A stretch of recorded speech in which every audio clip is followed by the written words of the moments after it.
Fala galera! Então, esse é o nosso primeiro vídeo onde a gente vai conversar sobre a Umbanda. Esse primeiro arco, que é o doutrinário umbandista, vai iniciar falando do fator histórico da Umbanda. Hoje a gente vai falar um pouquinho sobre a concepção formal da Umbanda. Aquela história que todo mundo nos ensina no início do nosso desenvolvimento, do Pai Zélio Fernandino de Moraes e do Caboclo das Sete Encruzilhadas. Eu vou contar novamente essa história e vou destacar alguns pontos e algumas curiosidades a respeito dessa formação da Umbanda. A Umbanda, de forma formal, por assim dizer, surgiu em 1908 pela mediunidade do Pai Zélio Fernandino de Moraes, que começou a manifestar o Caboclo das Sete Encruzilhadas, que deu início à religião. Mas antes desse fato, a história nos conta que o Pai Zélio, ainda um adolescente, nessa época, começou a enfrentar alguns problemas de cunho espiritual. Em alguns momentos ele tinha transtorno de personalidade, apresentava comportamentos distintos dele próprio. Por exemplo, tinha hora que ele agia como um velho, tinha horas que ele tinha uma agilidade muito... uma agilidade como um gatuno, é a forma como os livros passam, que associam com a presença do seu caboclo. E isso tudo levantou na família dele uma certa preocupação. Inicialmente eles levaram ele ao cuidado de um psiquiatra. O psiquiatra disse que o menino não apresentava nenhum transtorno psicológico. Então, na sequência, o levaram à presença de um padre, acreditando ser uma ação demoníaca sobre a vida dele. O padre, após ter uma tentativa frustrada, não obteve nenhum êxito também com Zélio Fernandino. Então ele foi levado até uma benzedeira. Essa benzedeira, manifestada por uma entidade que hoje nós chamaríamos de Preto Velho, disse que ele precisava trabalhar a caridade, que ele tinha uma missão muito grande na Terra. Aqui eu abro um parêntese para vocês entenderem que um Preto Velho se manifestou antes da Umbanda ser formalizada. Então a gente observa que a Umbanda ela é muito mais antiga do que a sua concepção em 1908 diz. Mas isso é assunto para a gente comentar no final dessa aula.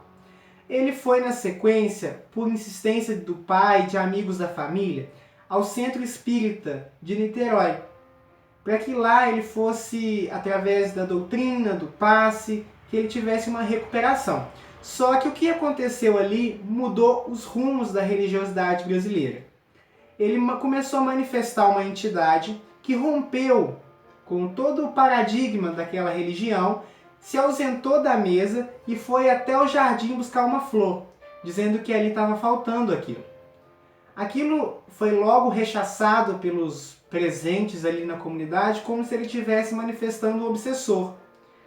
E a entidade questionou o porquê dela ser vista como obsessor só porque se manifestava como um índio brasileiro.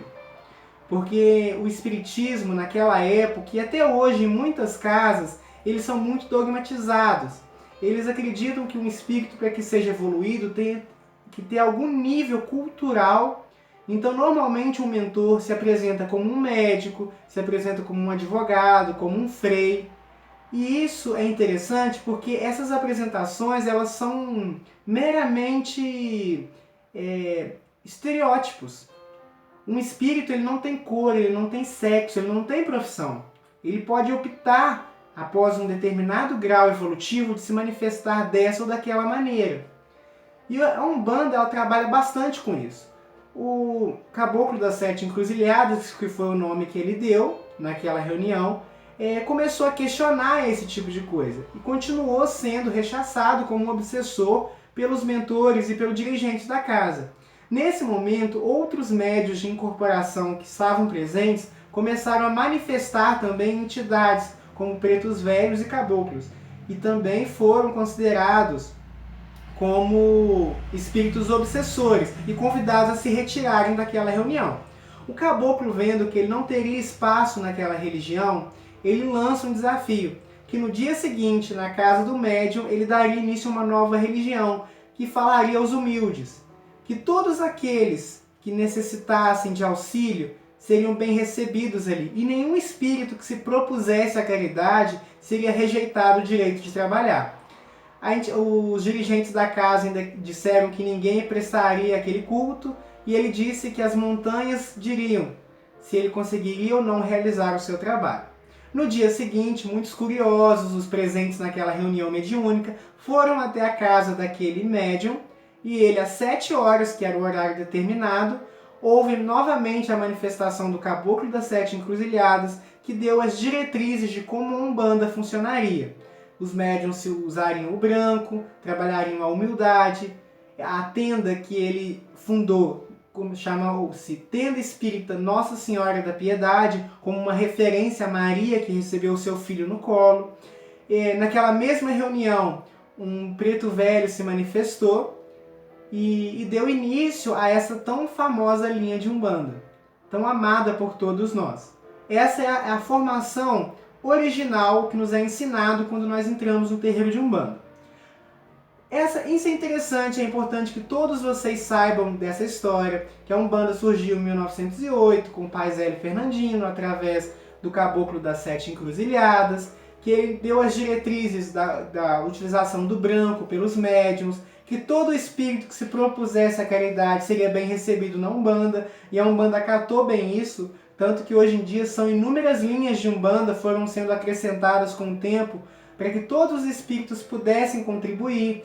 Então veio os ciganos, veio os Exus, as pombagiras, os marinheiros e N outras linhas que a gente vai conversar no decorrer do curso.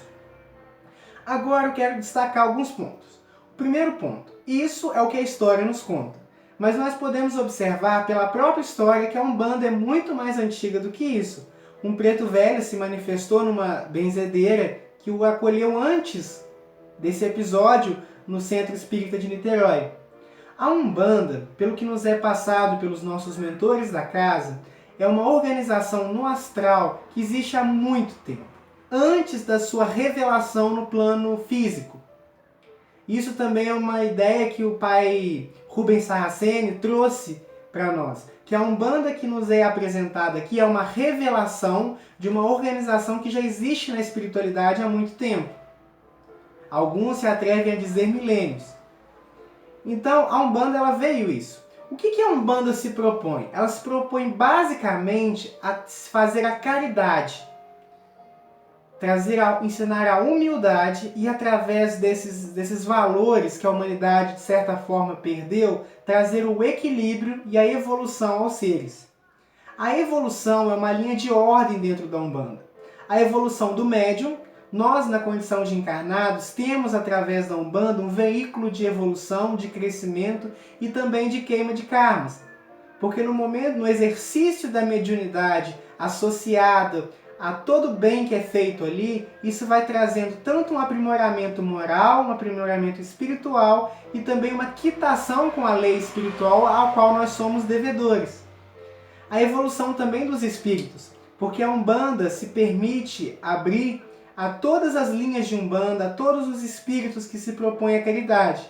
Então espíritos que até então eram devedores e tinham um certo padrão vibracional que os impediam de atuar em outras religiões, recebem na Umbanda a oportunidade de atuarem dentro das suas peculiaridades, dentro da sua evolução.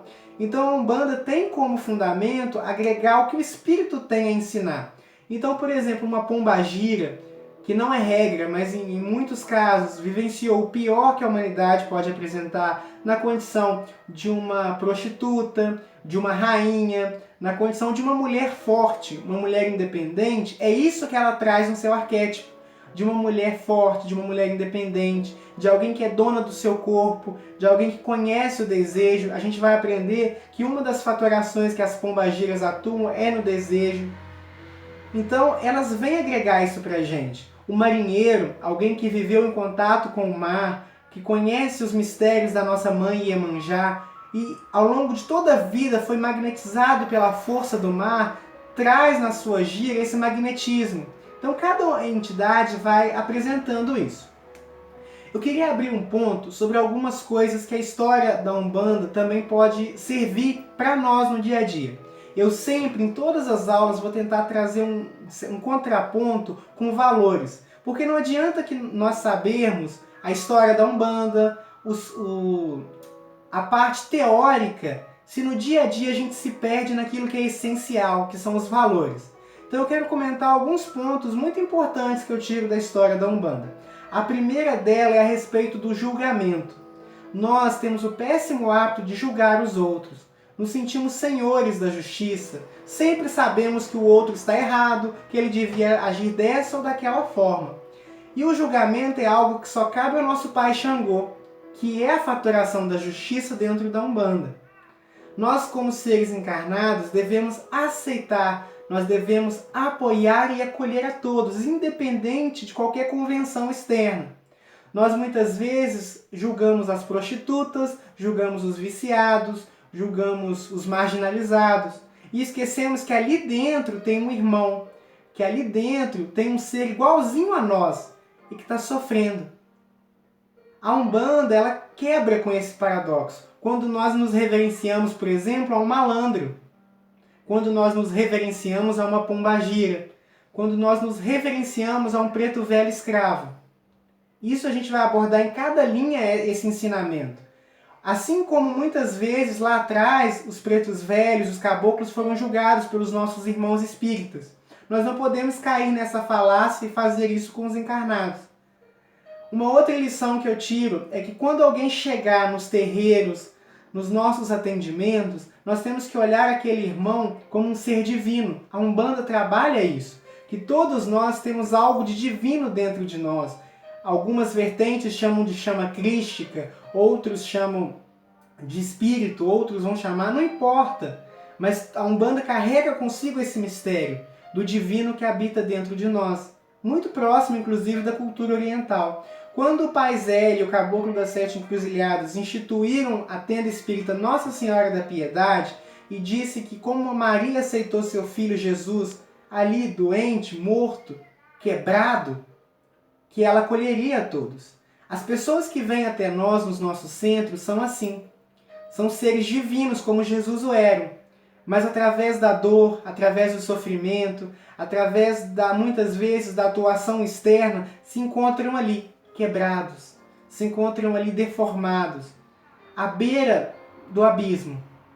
E nós temos que, com o amor que Maria fez, que representa a maternidade, acolher esses espíritos, acolher essas pessoas, sem julgamento.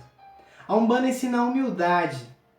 Toda entidade vai trabalhar a humildade. O preto velho vai, ao sentar no toco e se posicionar numa condição inferior a um espírito ali encarnado, ele ensina a humildade. Porque ali sim, um preto velho tem um ser iluminado, um ser divino. Um ser que merece estar em posição de destaque. E ele se anula e se diminui para passar essa mensagem para os seus filhos. Então, gente, essa é a história da Umbanda. Eu espero que vocês conheçam. Eu vou colocar a versão estendida aqui nos nossos materiais de apoio. E eu quero que ao longo dessa semana a gente discuta, converse um pouco a respeito disso, tá bom? Então, axé a todos vocês.